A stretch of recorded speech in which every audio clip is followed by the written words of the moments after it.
After repeated calls by European car manufacturers, BMW, Stellantis, and of course others, the European Union is finally getting scared. They're worried because, well, for one, China has ordered 180 car ships.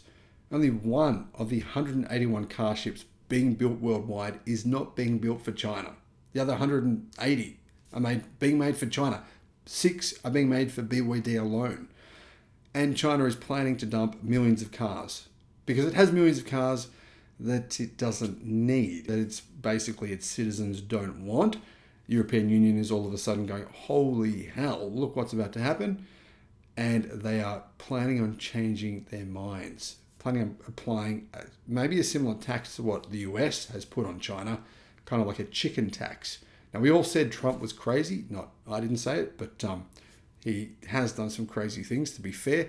We all said, well, people all said, the media all said that Trump was crazy by basically putting a tax on Chinese vehicles coming to the US that figures 25%.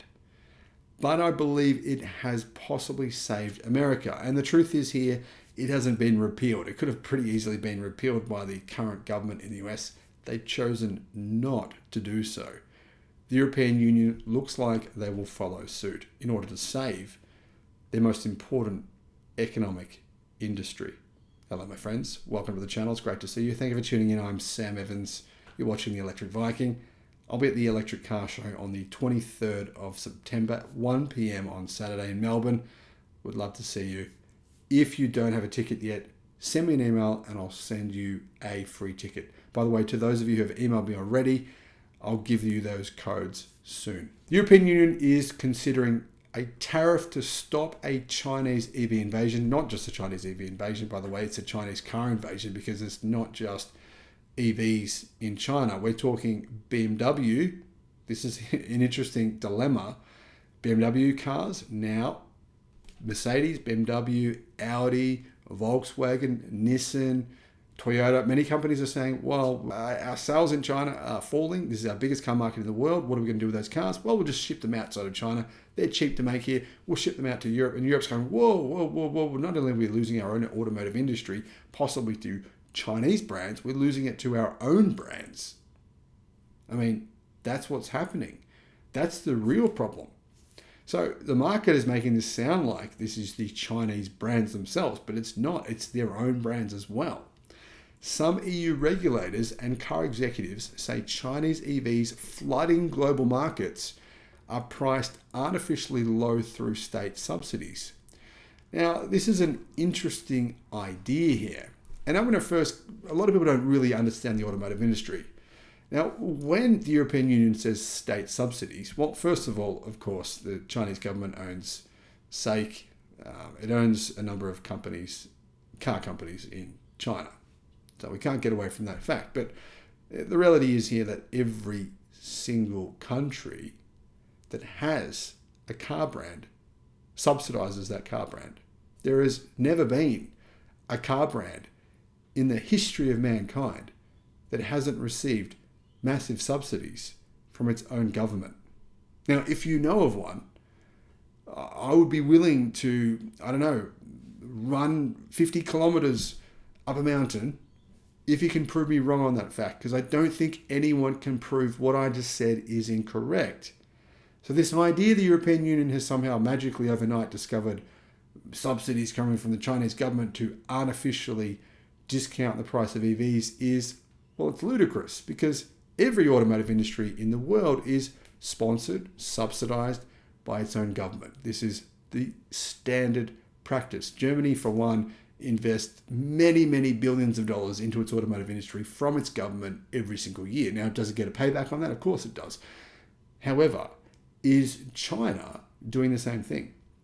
I would say not quite as much, in fact, surprisingly. Bit of a strange thing to say, I know, but I mean, look at what's going on in China. It's a bloodbath. No one's making any money. So if the Chinese government is sponsoring these companies in order to artificially deflate the prices of EVs, it's not really working for the companies themselves because they're all going broke. I mean, think about it this way. Look at NIO's debts. Everyone's saying NIO is on the point of the brink of collapse where banks finally say, all right, mate, enough's enough. How much money are we going to lose here when you finally kick the can? That's what they're saying. Xpeng, same deal. I mean, which Chinese automakers are making money other than CATL and BYD? You're going to have to tell me who they are, because I don't even know. No one seems to know who they are exactly. Tesla, BYD. I mean, Tesla's not a Chinese car company, but you get my point. Tesla makes money on the cars they make in China. Who else does? I mean, this is news to me. I mean, if the Europeans have suddenly discovered that these Chinese car companies are making billions of dollars, well, they're not. Yes. Are they trying to grow? Absolutely. This is what pretty much every company does. Japan did this when they first started selling cars. Korea did this. Remember the Hyundai Excel? It was a bargain price. They were selling those below cost for years because they wanted to get market share. So am I saying the European Union shouldn't tax vehicles from China? No. I'm just saying what they're using as a reason for saying they need to use this reason is just complete garbage. They should just say the truth. Just be honest. Just say, we're scared. We're going to lose our automotive industry. Not make up some fake, trumped-up charges. That's what these are. Anyway, Western car makers struggling to work out how they're going to handle this upcoming wave of cheap electric cars from China have a new ally now, because they've been lobbying the European Union. And I understand where they're coming from. You don't want to lose your business. Regulators from the European Union have revealed they're considering applying tariffs, and basically will, to imported Chinese EVs to level the playing field with homegrown brands. Now, it still won't level the playing field, because if you actually look at the shipping costs right now, they're 10 times higher than what they were 24 months ago. So for all Chinese EVs shipped from China to Europe, it's actually costing quite a lot of money for every single one of them. On average, thousands of dollars per car. Plus, you do already have to pay port charges and taxes and fees and things. So when it comes down to it, the Chinese car makers still are looking at paying an average of $5,000 to $10,000 before the car actually is able to be sold. So they're not free of getting any tariffs, but this would be a big change. This would discourage Chinese automakers from invading Europe as they plan to do so. The European Commission shares the view of certain Western car bosses, BMW, Stellantis in particular, that China's automotive industry benefits from state subsidies that give it an unfair advantage by enabling Chinese brands to keep prices incredibly low. The Commission announced this week that it was launching an investigation to see if tariffs should be applied, and has up to 13 months to deliver its verdict. Global markets are now flooded with cheaper electric cars, and their prices kept artificially low by huge state subsidies. European Commission President Ursula von der Leyen told fellow EU lawmakers, as reported by Reuters. Senior car industry figures such as Stellantis CEO Carlos Tavares have already expressed concern about the ability of Western automakers to compete head-on with Chinese brands. Now, this is going to be a very complex situation here because, like I said, for example, where do German automakers make a large number of their cars? They make them in China. Will this apply to them? Will these same penalties apply to them? What about all the parts they use in their cars? I mean, they're using more than 50% of the parts going into a large number of their cars. They've admitted this. Mercedes has said as much, come from China. Will those be taxed as well? Earlier this year, Carlos Tavares warned of the terrible fight that lay ahead. And in July, his old employer Renault announced that it wanted to cut EV production costs by 40%.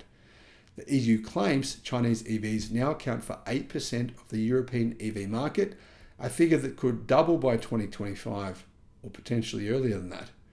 It's not hard to understand why, when the very popular MG4 is available for less than 10,000 euros under the Volkswagen ID4, which is considered its rival. Now, the truth is, it's not really. ID4 is a bigger car than the MG4. They're in a different market segment. The reality is that Volkswagen Group just doesn't have a rival for the MG4. The ID3 is probably a closer rival than the ID4, but yeah, even that's more expensive than the MG4. Now, does that mean that basically MG is a threat? Well, yeah, absolutely. I mean, MG are owned by parent company SAIC. SAIC is owned by the Chinese government and Alibaba. You're talking, many, many billions of dollars they can pour in there, limitless funds they can pour in to subsidize that company.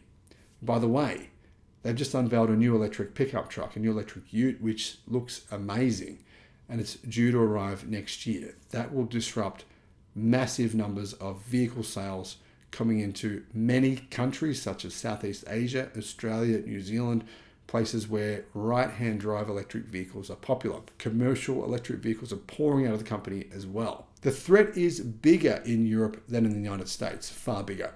In the United States, Chinese cars face high import duties. BYD has basically written off going to the US, and they've criticized the US for this purpose. However, brands such as Geely-owned Volvo are able to offset these against credits earned from vehicles they export from US-based factories. Now, when you think about it in this context, Trump's chicken tax, or whatever you want to call it, it actually wasn't such an unfair concept, because he basically said, if we sell you one car, you sell us one car, you pay nothing. It just evens out. That's the fair way to do this. I think it was actually kind of reasonable when you think about it like that.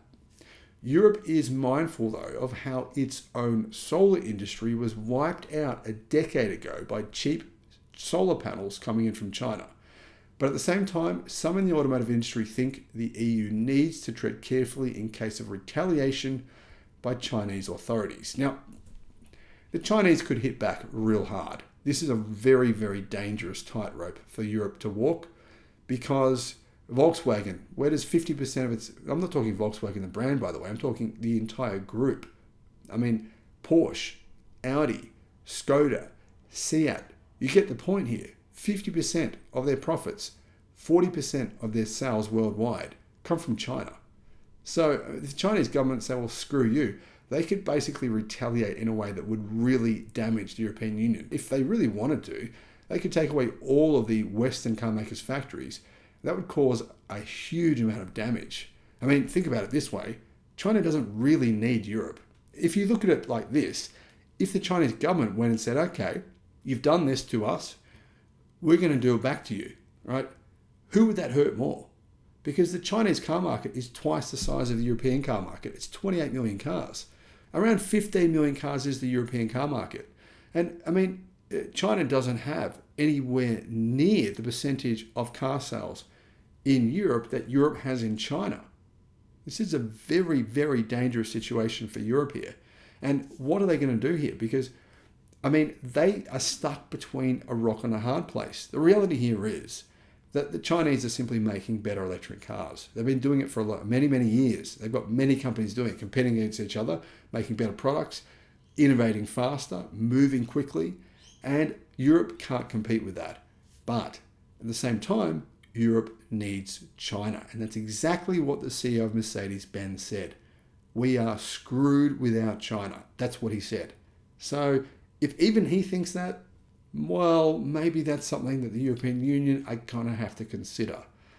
Western car makers rely on the Chinese market for a very big chunk of their revenue and sales. And if China fires back with tariffs of its own, or if it starts seizing car factories from manufacturers in joint ventures, by the way, a lot of those cars are being shipped out of China as well, not just sold within the 28 million car market in China, then this could be a very, very difficult situation for Europe. Ironically, European Union tariffs could potentially hurt their Western brands as well, of course, because automakers like Tesla, Renault, BMW, Mercedes have production sites in China and export those vehicles not only to Europe, but to many other countries around the world. I don't think Europe can do what they're threatening to do. I think they simply have no choice here. They need to keep things as they are, keep the status quo, and basically just accept the disruption that they've actually really brought upon themselves. Really, Europe has had decades to innovate, to change. They pretty much just chose not to. This is what they're stuck with. But anyway, what do you think? What is the solution here for Europe? Can you see a way out for Europe to maintain its automotive industry? Realistically, is it their own fault? Because BMW, Mercedes, Volkswagen, Audi, they're the ones that chose to make cars in China that they would ship outside of China. They're the ones that chose to prioritize China to make, billions of dollars they've made in China. And now they're saying, well, cry me a river, because China has 4% of our car market, might have 8%. That's peanuts. At this point in time, it's peanuts. In the future, different story.